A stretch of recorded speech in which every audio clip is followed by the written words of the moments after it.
Bonjour Antoine. Bonjour, Karim. Donc aujourd'hui, je reçois Antoine Bouillard je ne sais jamais comment le groupe, c'est groupe Envie ou c'est Envie, Envie. Moi, envie. je dis Envie, Ça tu veut vois, dire, à l'anglaise. voilà, bon, c'est chouette, on voit que tu es quelqu'un qui bosse dans le marketing, mais ça veut dire envie et à la base, c'est Antoine Victor. Donc, je suis Antoine et Victor, c'est mon frère. On est tous les deux D'accord, ok, bah, je comprends associés mieux. dans le Ok, groupe avec nos parents qui boîte. ok. Ce que je te propose, tu peux peut-être te présenter, nous expliquer un petit peu, toi, ton parcours un petit peu personnel, et puis nous dire un petit peu ce que vous faites chez Envie et comment vous avez construit un petit peu cette entreprise ces dernières années. Ouais, avec plaisir. Alors, je suis Antoine Bouillard, j'ai 39 ans, je suis papa de deux tout jeunes enfants. J'ai rejoint notre entreprise familiale il y a maintenant 10 ans.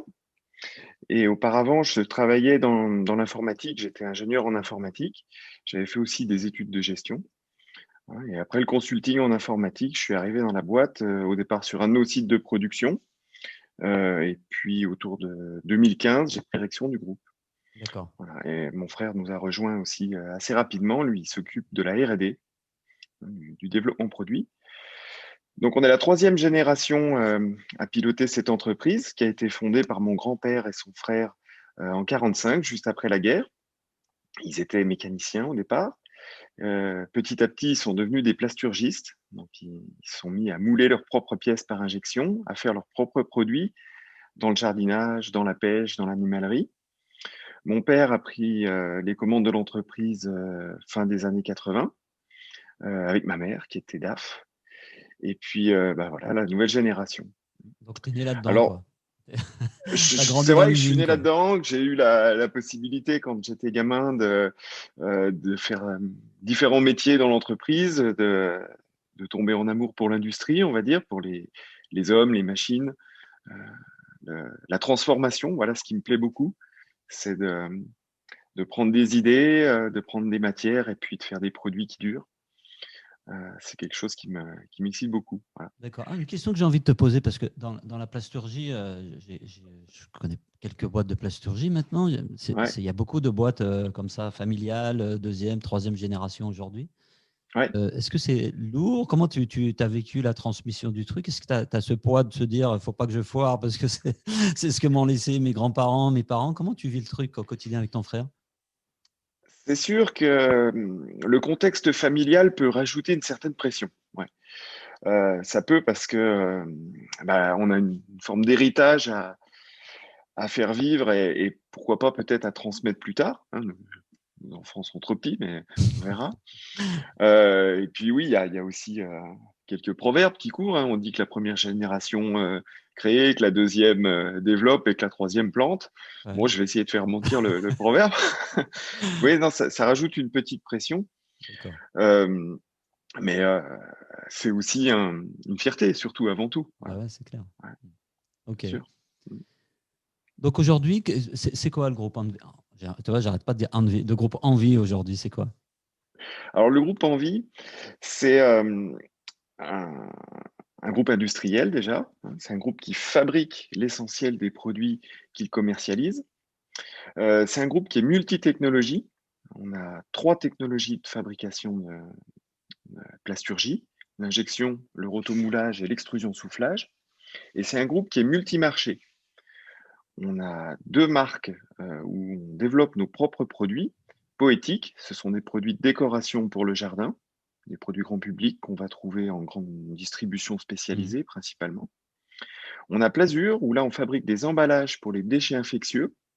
Donc ce D'accord. sont les fameux bacs jaunes que malheureusement on voit beaucoup à la télé en ce moment Hmm. du fait de la crise Covid, heureusement pour notre business.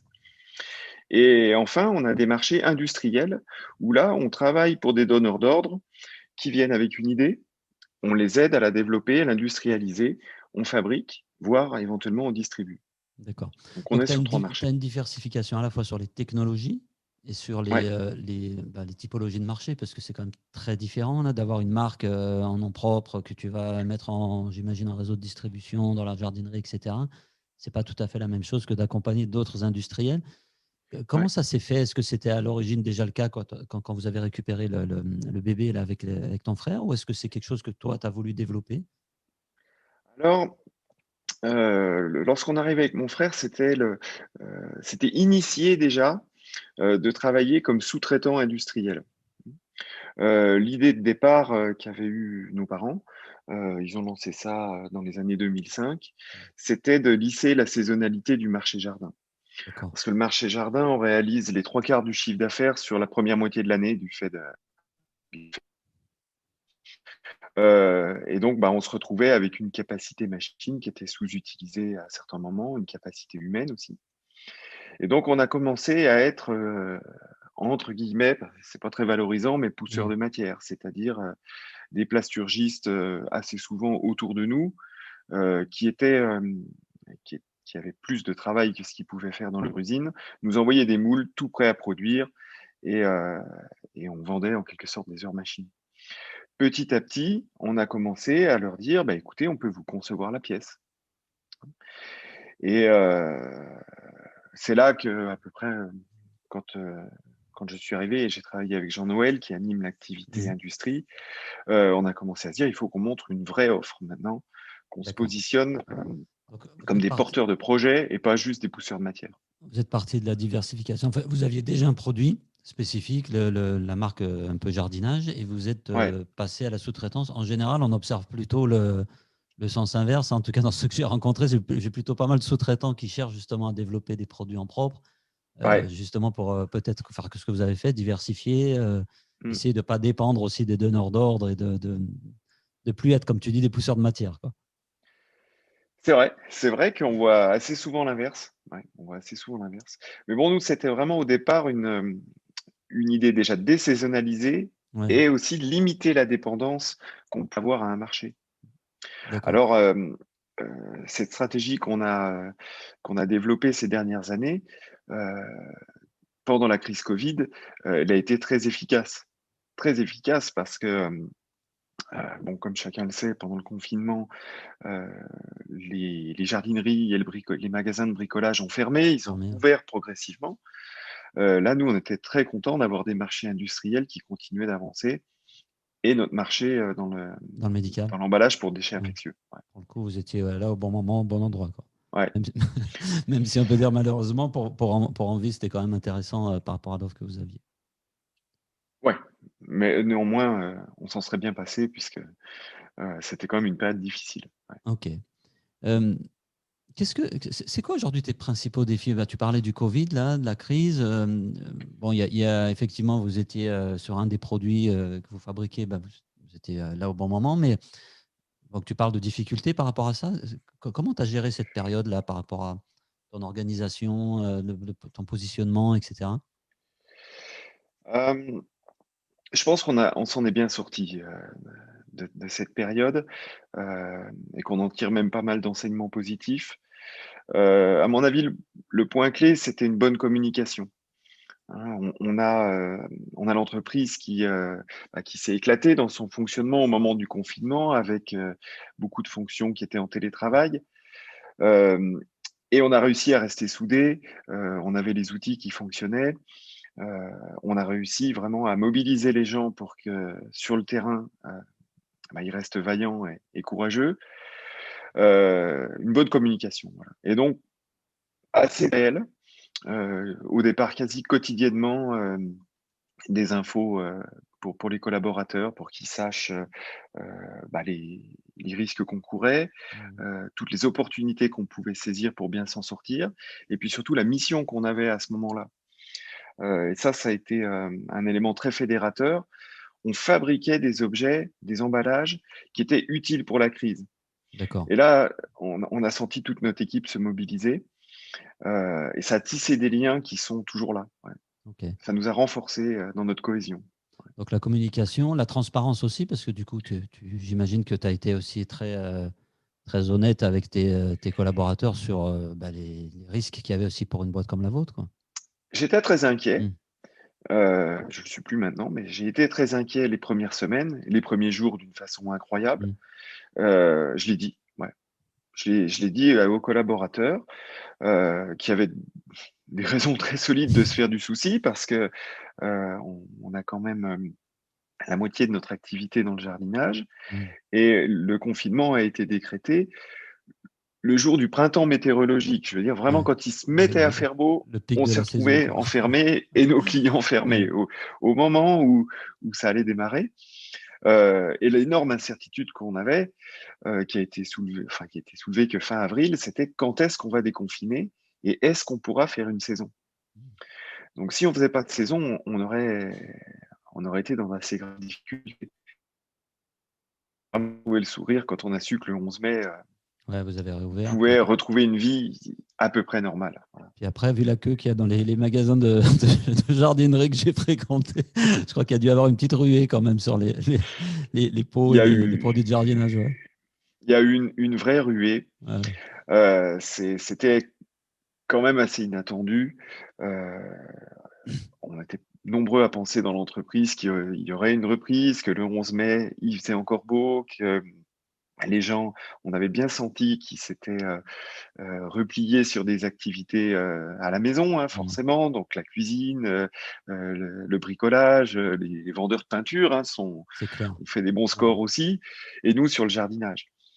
On a bien senti ça. Il y avait quelques chiffres qui étaient sortis. 43% des Français qui jardinaient plus, 10% qui ont créé leur premier potager. Mais on s'attendait pas à une explosion comme ça. Ok. Voilà. Bon.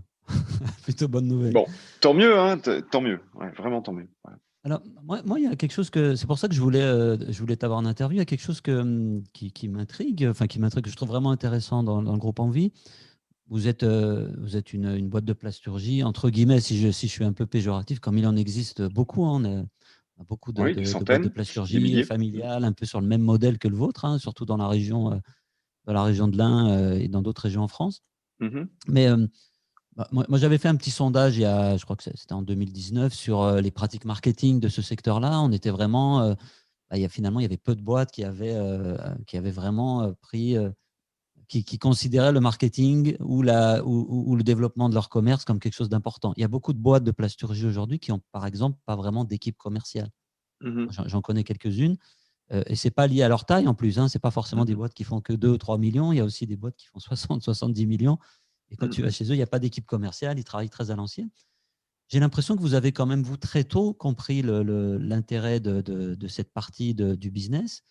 Qu'est-ce qui a fait est-ce que c'était déjà toi et ton frère qui avez un peu impulsé ça? Est-ce que c'était déjà le cas par rapport à tes parents? Et qu'est-ce que tu as fait de spécial, toi, pour justement pousser sur cette voie-là? Alors, notre offre industrielle en plasturgie, euh, on a commencé à y réfléchir en 2012 à peu près. Auparavant, bah oui, on faisait pas de marketing du tout. On avait Jean-Noël qui était développeur commercial Mm. et qui travaillait dans le dur, j'ai envie de dire, à Alors, c'est créer quoi des dans le dur? listes Il faisait de. les salons, il allait Voilà. frapper aux portes, Il faisait des salons, il faisait des listes de prospects prospects potentiels. en cherchant sur Internet à l'époque où ça existait déjà, si je me trompe pas. Et ensuite, bah, il faisait du phoning. Est-ce que vous cherchez à développer des pièces plastiques? Donc évidemment, c'était un travail de fourmi et avec un taux de succès limité. Voilà. L'essentiel des affaires qu'on obtenait, c'était du bouche à oreille ou des salons. D'accord. Euh, et puis, bah, on s'est rendu compte qu'il fallait absolument marketer cette offre parce que on n'avait pas de produit à vendre. Hein. On avait un service à vendre, c'est-à-dire que ce qu'on vendait, c'était un savoir-faire en conception, en fabrication, en distribution. Euh, et ça, c'est assez abstrait. Hein. Mm. Ouais, bah Voilà, pour des il gens qui fallait avoir des fabriquent, supports. ouais, Ouais. Et donc, c'est là qu'on a créé cette marque en plasturgie. Hein.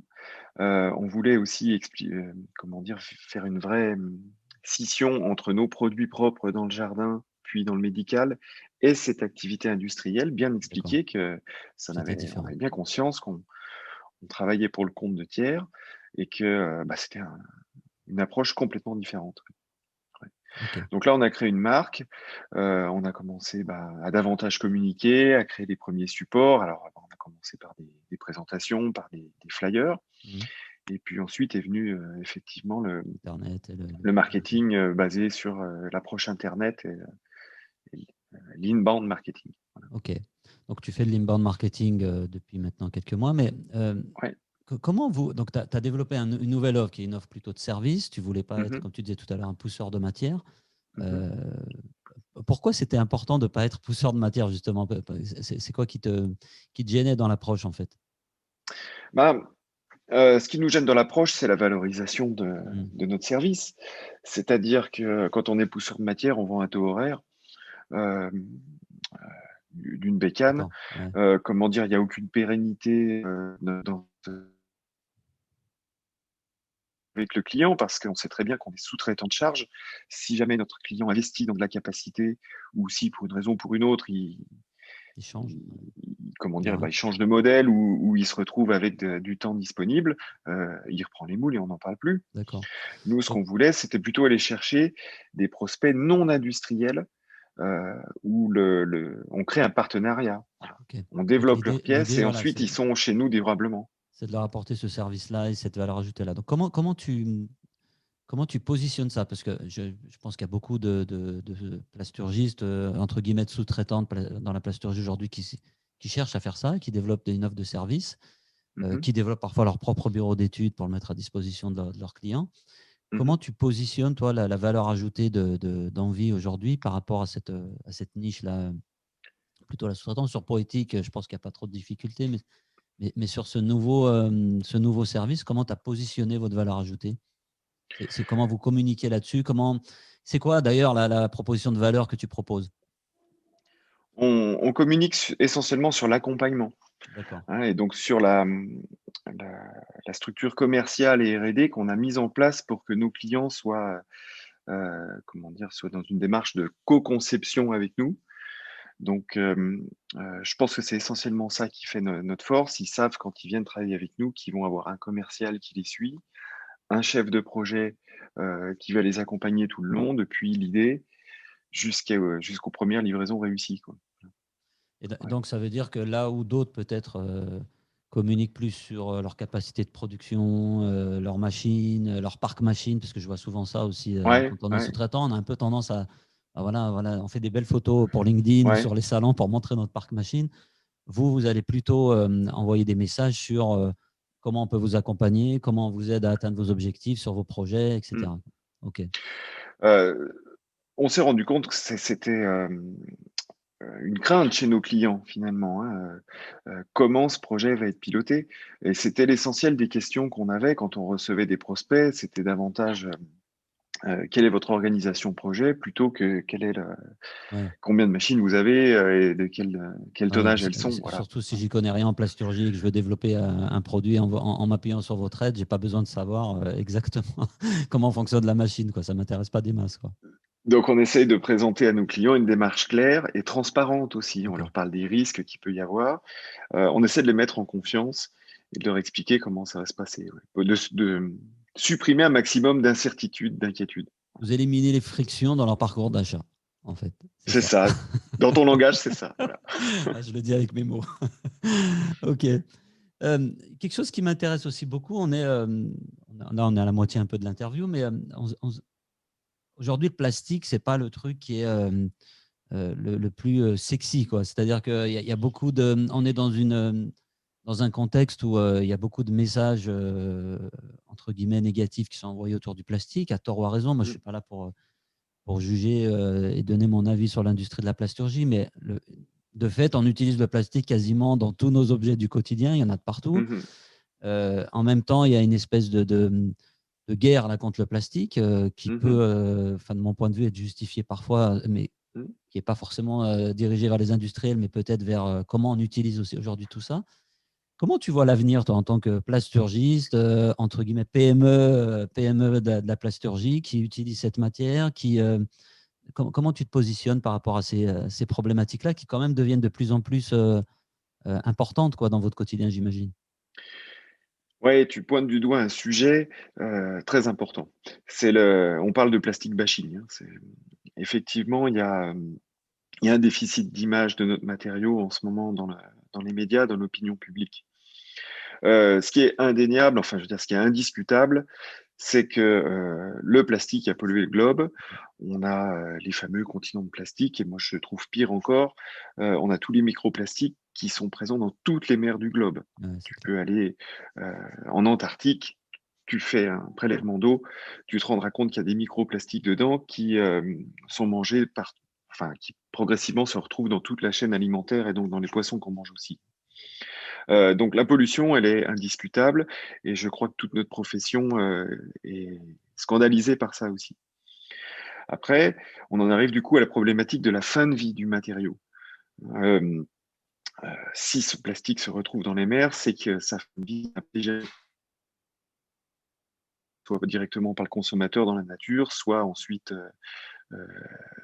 aggloméré dans des décharges à ciel ouvert, il s'est envolé, fini dans les rivières, etc.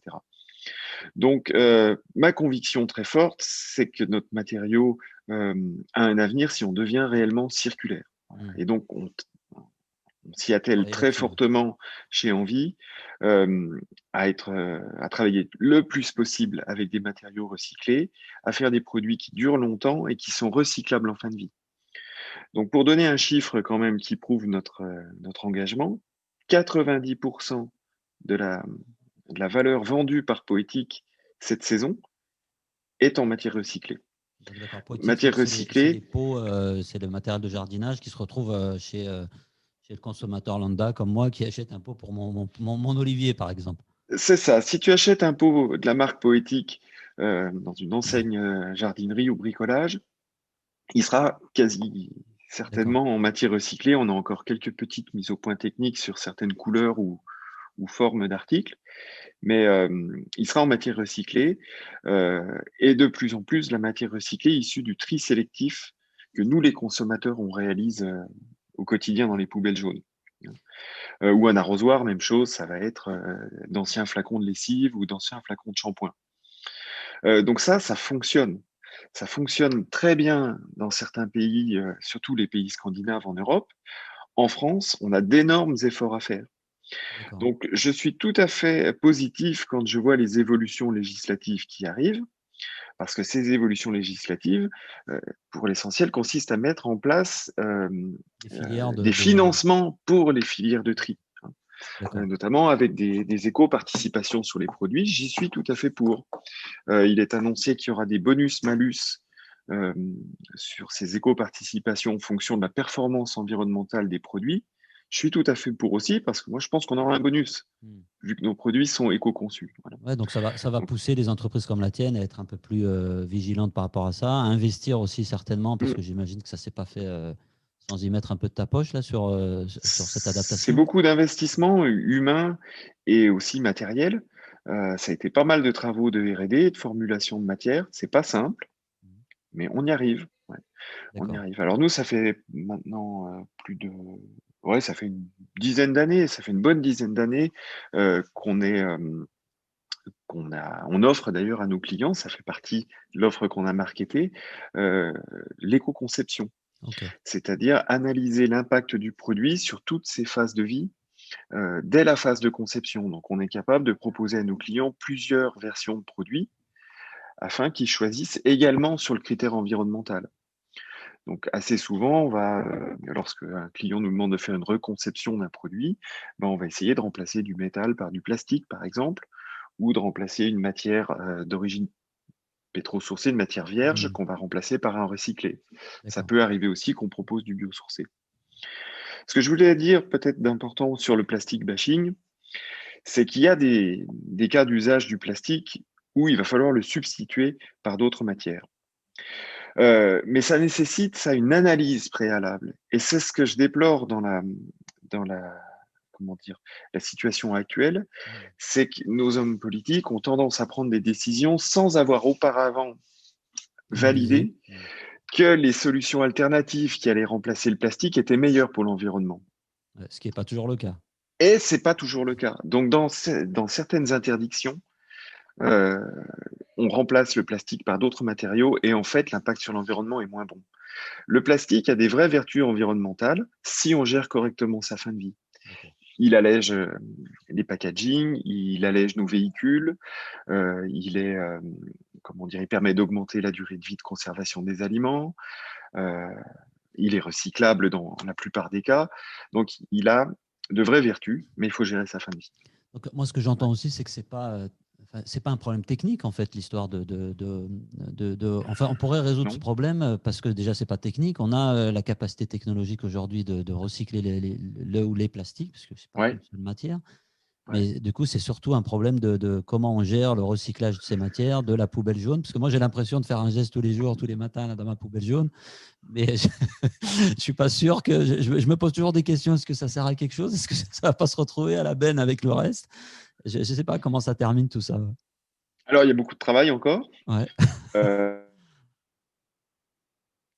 il a un petit peu freiné l'évolution législative, mais le geste tri dont tu parles, il est en train d'être harmonisé sur tout le pays. Et ça, déjà, D'accord. ça va aider Hmm. parce qu'actuellement, d'un département à l'autre, on Ah n'a ouais, pas c'est les mêmes clair. C'est pas consignes, la même chose. hein. Donc, il y a déjà un manque de clarté dans les consignes. Elles vont être harmonisées, ça, c'est bien. Et on va du coup obtenir un volume de déchets collectés recyclables qui, j'y crois, va permettre D'avoir une vraie de filière. structurer une filière, va permettre aux acteurs du recyclage d'investir, parce que actuellement, c'est un petit peu une situation de serpent qui se mord la queue. On dit, nous, industriels, on dit on trouve pas assez de recyclés, ce qui est une réalité. On ne trouve pas assez de matière. C'est difficile de trouver des matières de Donc, ça veut dire qualité. que si tu veux vraiment faire du recyclé, tu es obligé d'aller acheter de la matière recyclée ailleurs, en fait, c'est ça? Ouais, ouais, Ouais. on achète une partie de nos matières vient de l'étranger, ouais, peut Ok. venir d'Allemagne ou d'Italie ou de Hollande, par exemple. Euh, et les recycleurs, quand on leur dit on veut plus de matière, on veut de la matière de meilleure qualité, ils disent oui, mais nous, on veut plus de sources. Hmm. Hein. Et le consommateur va dire moi, je veux bien trier, mais je suis pas sûr que ça soit recyclé. Ouais. Donc, il y a vraiment besoin d'une coordination, et je crois qu'on est en train de se prendre ce chemin. D'accord. Et donc, je vois une opportunité autour du plastique bashing, hein, plus qu'un risque. Si on est lucide, hein, que nous, les industriels, on joue notre rôle. Notre rôle, c'est d'éco-concevoir nos produits, de prévoir leur recyclabilité dès le début, hein, Hmm. d'intégrer un maximum de matières recyclées et aussi de faire des produits qui vont durer dans le temps. Hein. Donc de plus en plus, on apporte des garanties. Et puis, bah, les autres acteurs jouent leur rôle, que les recycleurs investissent, qui développent des nouvelles technos de tri qui permettent d'améliorer la qualité. Ça va fonctionner. Est-ce que tu utilises ça dans ton marketing, justement, notamment sur la partie service, là, la partie envie plasturgie? Est-ce que tu utilises ces arguments d'éco-conception? Est-ce que c'est des choses qui t'aident à conclure des affaires aujourd'hui, qui te différencient de tes confrères ou tes concurrents? Absolument. Ouais. Ok. Ça fait partie de notre offre. C'est marketé. Euh, Une bonne partie des communications qu'on fait à l'intention de nos clients et prospects sont sur ce sujet-là, mais aussi parce il est très fort dans Hmm. l'actualité, mais parce que c'est une conviction dans l'entreprise, hein, chez nous, depuis une dizaine d'années, euh, et qu'on a développé un vrai savoir-faire Ok. d'éco-conception et après de transformation de recyclé. Ok. Bah, écoute, Antoine, je te remercie beaucoup. Ça sera la conclusion de notre interview. Merci à toi. Merci.